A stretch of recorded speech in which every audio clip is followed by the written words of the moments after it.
Hey there, welcome back. Tonight we're going to finish up the timing on the little Scout here and button up all the wiring that I botched in the last video just to get it running. Clean up some plug wires, do a little bit of odds and ends here and there on the ignition side, and then we're going to break down and do a kind of an unboxing, kind of a reveal of the other go fast parts I got for this 258.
A little recap of where we kind of left off last night. I just have this distributor sitting in here, finger tight on the retainer.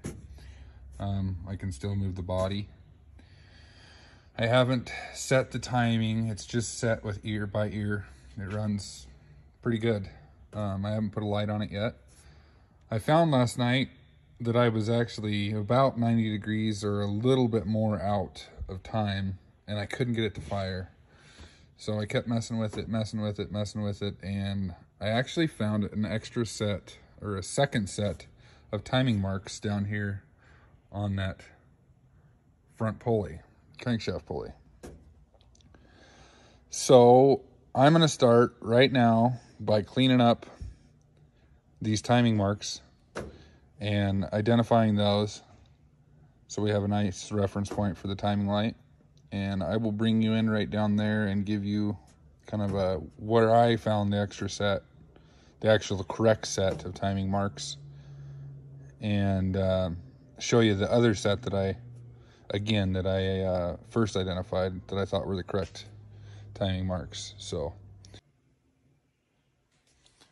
first things first, I'm gonna pull number 1 spark plug wire and number 1 spark plug. I'm going to verify top dead center once again by seeing piston position. If it works, it's not stupid, right? So this is just a fail safe for me.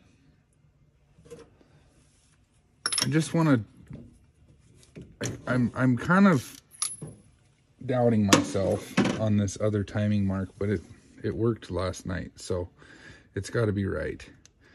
I just want to make sure for my own sanity that I wasn't seeing things, and then we're just going to get number 1 at top dead center, and then I will bring you down and show you that other timing mark that I found on the pulley.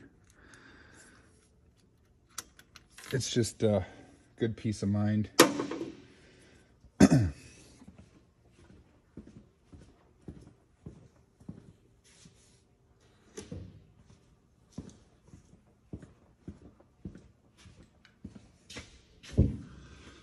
We're almost there.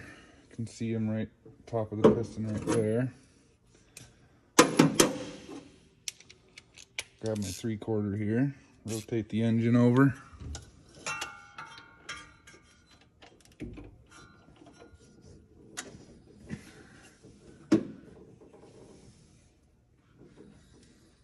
We're actually on the downstroke.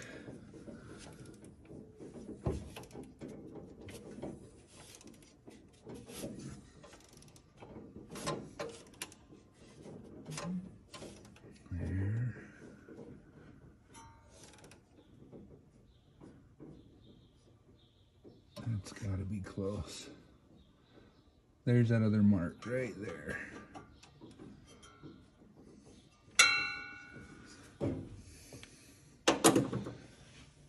So,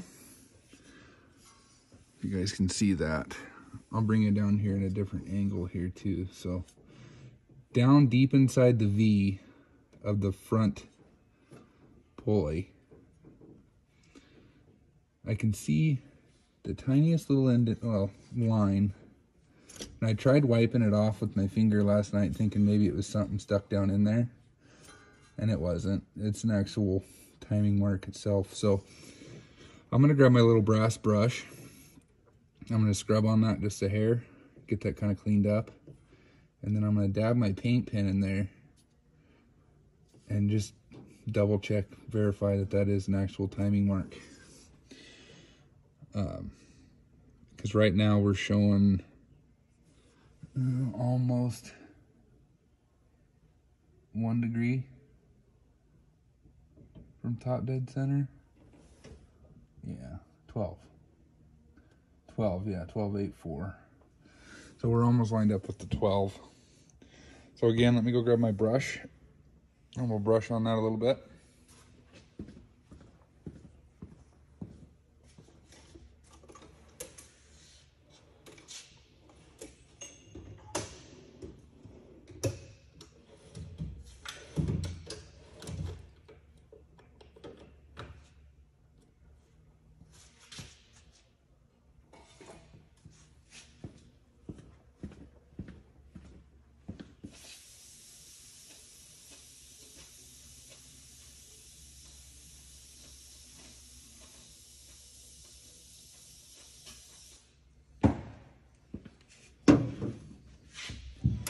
This little brush is about wore out. I don't know if I can get down in there.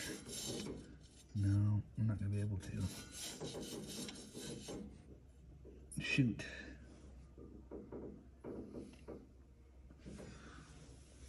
Well, let's try something different.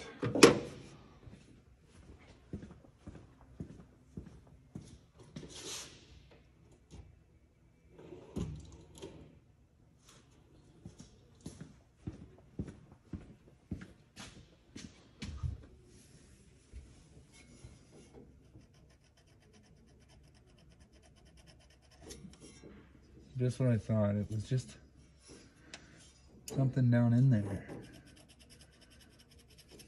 There is no timing mark there. Huh. Well, there goes that theory.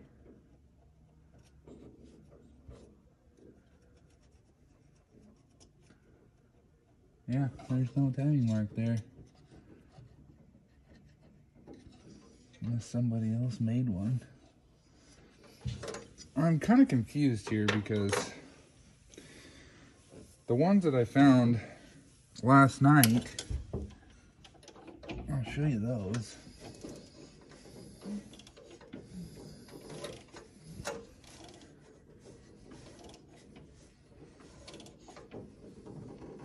They're right there, and you can see those plain as day. Let me bring you down there.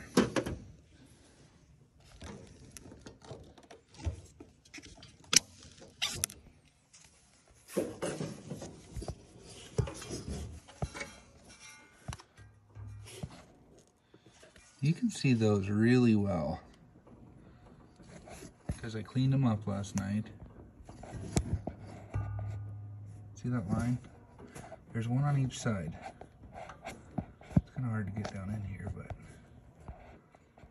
those are plain as day timing marks right there. But when I put those in with top dead center, I'm not all the way on the compression stroke. I'm actually this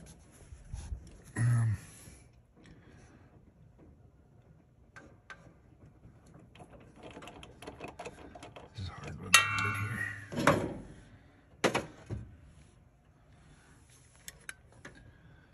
So that's right there lined up with the 8. You guys can't see this. I'm having a hard time filming too. I got to get used to all this stuff, but See, you can see it's actually lined up in between the 12 and the 8. But if I bring that up to TDC, I'll show you piston placement.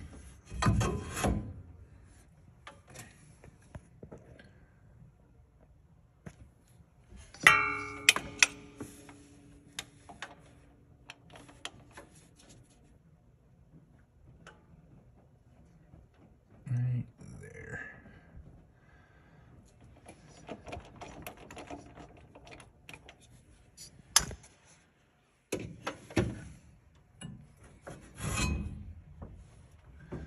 He's way down there. Way down in there.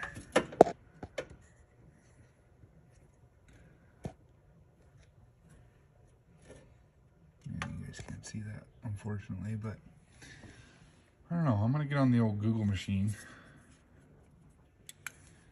See if I'm doing something wrong. All right. After a few minutes of Google machine research, I'm bound to determine that this harmonic balancer pulley, crankcase pulley, slipped. I thought it was keyed, but I haven't tore into the front of it to actually tell. Still don't know much about this little part, but I checked it with a light and I could see a mark inside that outer V-pulley.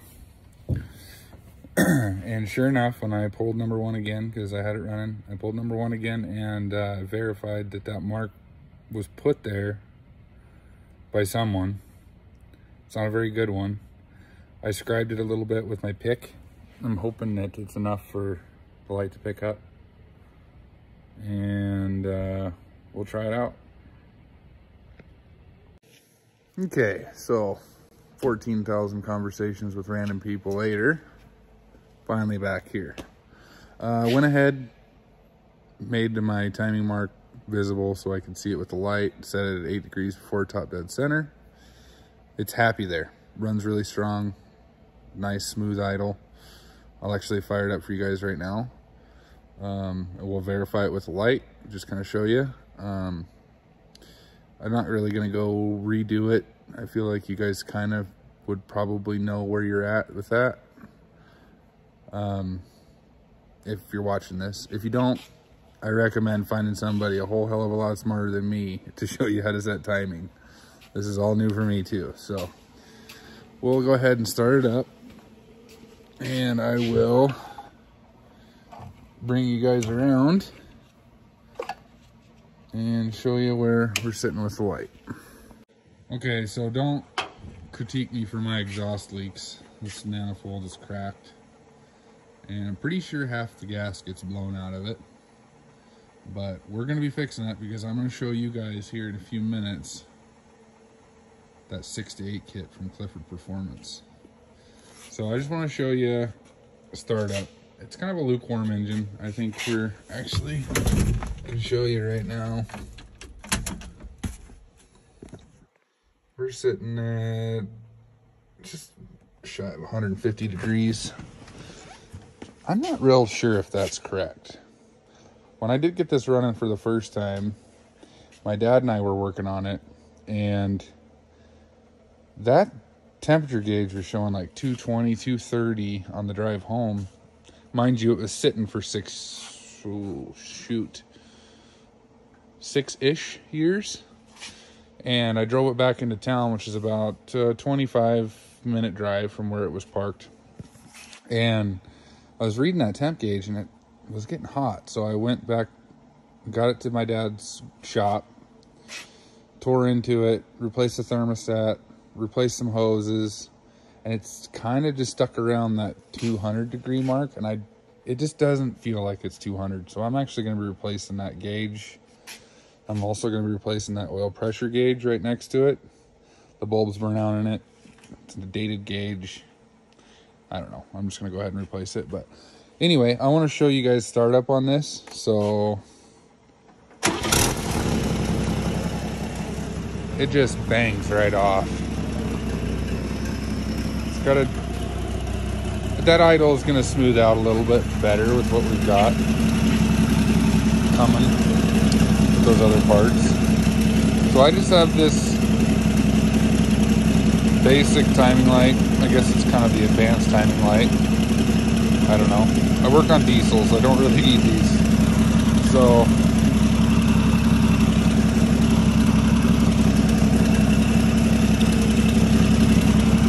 let me see here. I'm trying to get this light to work. Hold on.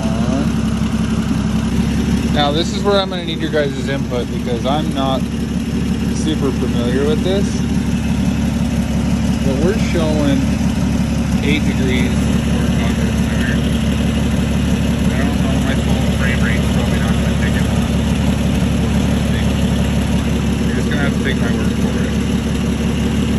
But yeah, we're showing, you can kind of see it if I back out a little bit. The frame rate on the camera is not going to allow that to be picked up. I got the back in advance hooked back up. Now we're going to dig into this wiring. We're going to clean this up a little bit. And as of right now, unfortunately, I think I'm gonna leave it that way. I'm just gonna heat shrink those connectors, get those buttoned up. Again, I'm gonna rewire the whole engine area. I mean, everything's crispy. It's 73, it's dated. So I'm gonna rewire that whole engine area. Probably some of the cab, because I don't have the factory temperature gauge or the oil pressure gauge working. Common problem.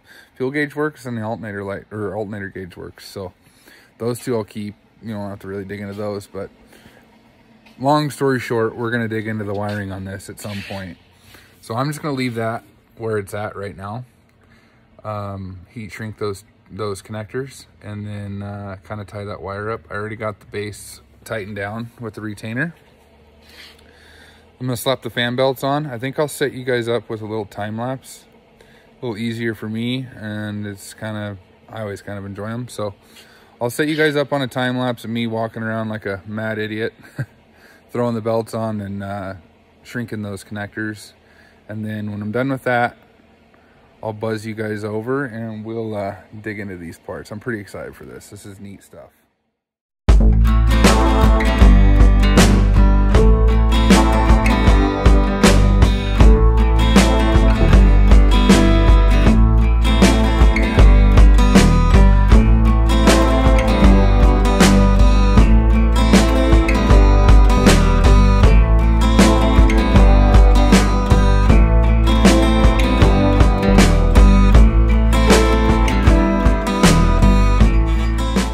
So your pickup wire is coming out of the bottom here of your base.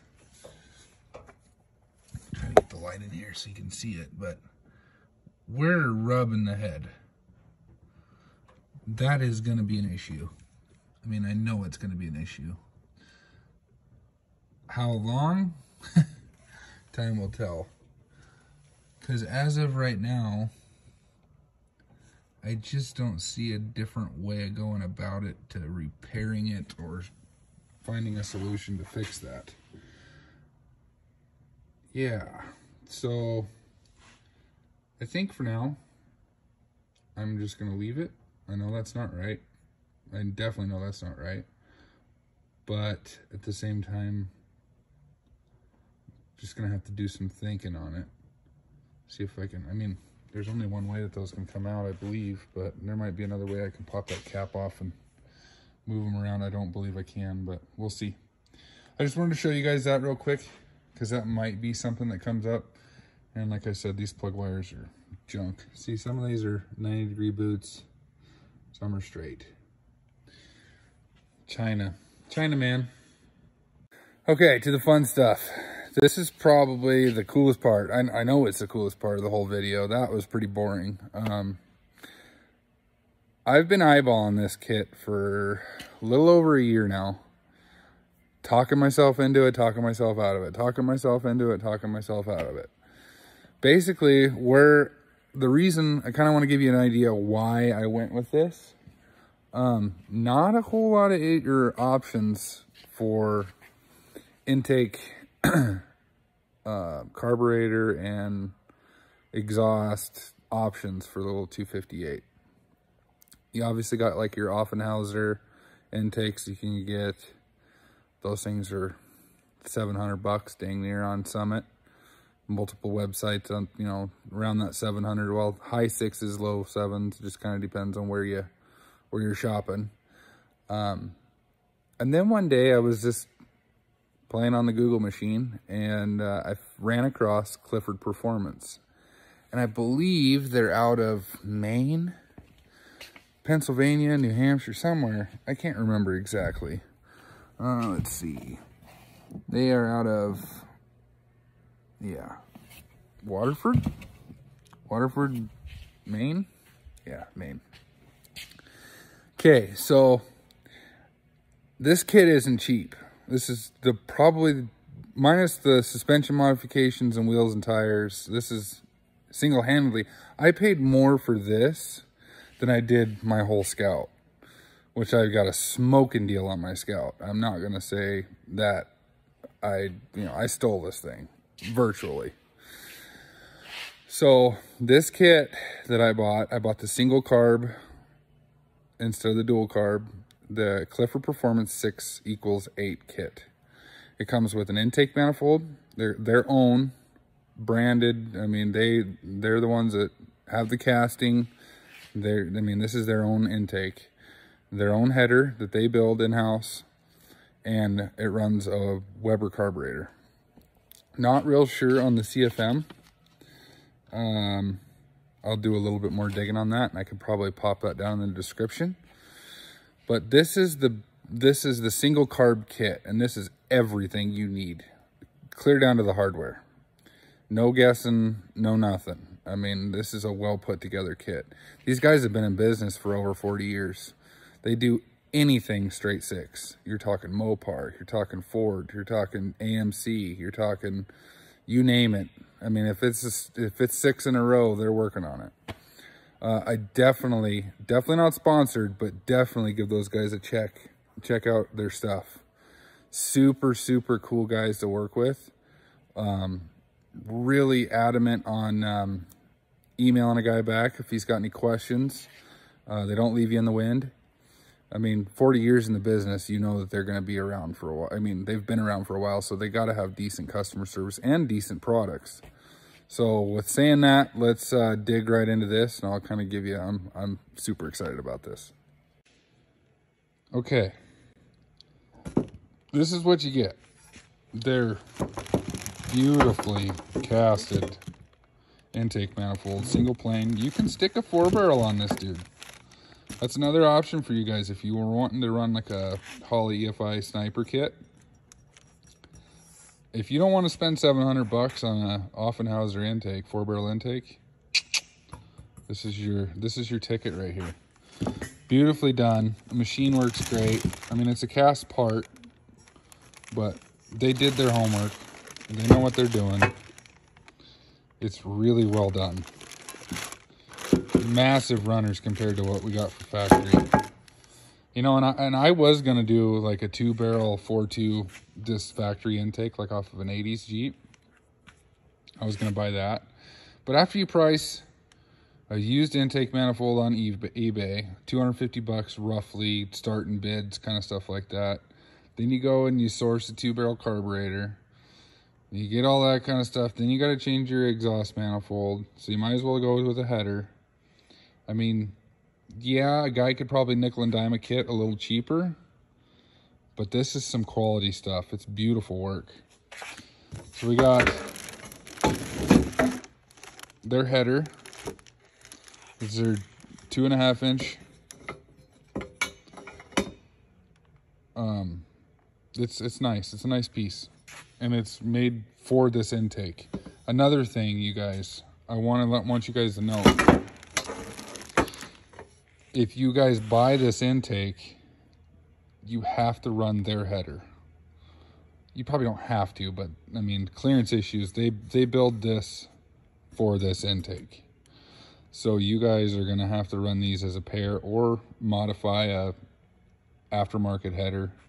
You cannot run a stock exhaust manifold on it. There's just not enough room. So there's your header. Pretty nice piece. Nothing special, but it'll definitely do the job. Nice and, it's gonna open her up. Definitely gonna open her up. There's your collector pieces here for the exhaust. You got flanges here with gaskets and bolts, all your hardware. I mean, this is good stuff, guys. And now we're gonna get over to the carburetor. Oh, by the way, here's your 4 to 2 adapter for the carburetor. Comes with a gasket, all the hardware in the same bag. No guessing. You're not putting bolts together, random bolts and stuff. This is for your exhaust manifold studs and intake studs. Brass fittings for the intake manifold. I'm actually working with the guys right now. This was shipped this way. And the only reason why I'm kind of bugged about it is this style air filter, air cleaner assembly. They use these clips. I had a Weber carburetor on a Datsun when I was growing up. Actually, my first pickup had a Weber carb on it. Anyways, these little clips right here, they're C-clips, and they clip over the top and the bottom base of the air cleaner. So obviously, we got to be perfect filter all the way around to keep a nice seal. So I'm going to have those guys work with me, and I'm sure they're just going to ship another one out. No big deal. You got a jet kit, fuel regulator, and then obviously your gasket there. Here's the real meat and potatoes, I think. Jumping from that little 1-barrel Holly that I bought on eBay because the Carter was just pooched, to this beautiful, beautiful little carburetor. I know this bugger is going to run really well. They claim with their dual carb setup, because they've got that intake manifold, same intake manifold, but with dual carb provisions. They claim up to 125% more torque than factory. So that's big numbers. I think the single carb kit's like 75%. I'm not real sure. I don't know why I remembered the dual carb kit, but this is going to be fun to put together. I'm really looking forward to this. So, like, we've got tons of pipeline work down the pipeline for this guy. I'll kind of give you a little walk around on it. Maybe a little backstory, just quick shoot backstory. If you guys are intrigued and you want to learn more, I got stories miles long about this little guy. But anyway, like I said in the previous video, we got suspension upgrades. I'm actually going to do a 4-inch rough country lift on this. And then we're going to do a nice wheel and tire setup. I'll kind of leave that one as a surprise. And then I'm going to do bumpers. I'm going to build bumpers for it, front and rear bumpers. Front bumper will be a winch bumper. And I'm kind of torn right now with the bench seat inside the cab. I think I'm going to go with some PRP seats in it. I kind of want buckets to kind of hug you a little bit better when you're on the trails, walking around, you know, driving around. You want to be hugged, and you want to be in the saddle a little easier than a bucket seat. The only benefit with the bucket is I can strap my kids' car seats in here, and we can just bebop around on these off-road trails and, you know, just have a good time. That's the only benefit with the bench seat that I have right now. If it was a full cab, you know, seats in the rear, no questions asked, I'd throw buckets up front. Strap the kids in the back, we'd just go. So I'm kind of torn right there right now. I might just have this seat reupholstered. And yeah, so let me kind of give you a quick walk around on this guy. So this is the unit here. 1973 Scout 2 with the pickup cab. These are kind of hard to find. I know they're out there. But these ones are really getting harder and harder to find. There's a lot of Scouts out there, but they're 90% beat and they have full cabs, or they're completely restored. There's not very many original ones out there. This one, for the most part, is 100% original. It had some minor body work done in the mid to late 90s. That's when it was repainted, I think 96, 97. This is International Flame Red, I believe. I don't know why they call it red, but it's as orange can come. Paint actually shines up really, really good. It must have used like a single stage. It shines up really good, and it's laid on pretty thick. This sat out, unfortunately, all winter. My family moved from a different location, and garage accommodations weren't quite there for us. Other than that, since I've owned it, it's been garage kept. And the guy that had it before me took very good care of it.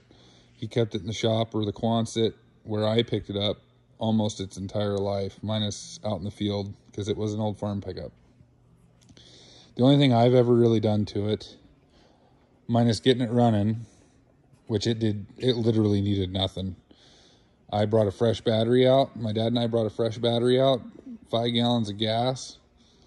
And I think we threw a little gas down its throat, hooked the new battery up, pumped the pedal 3 or 4 times, and it lit. And it had been sitting for 6 years.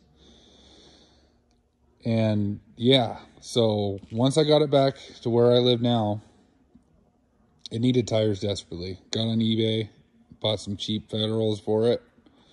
400, 500 bucks for these. They're just 235s. Great little tire.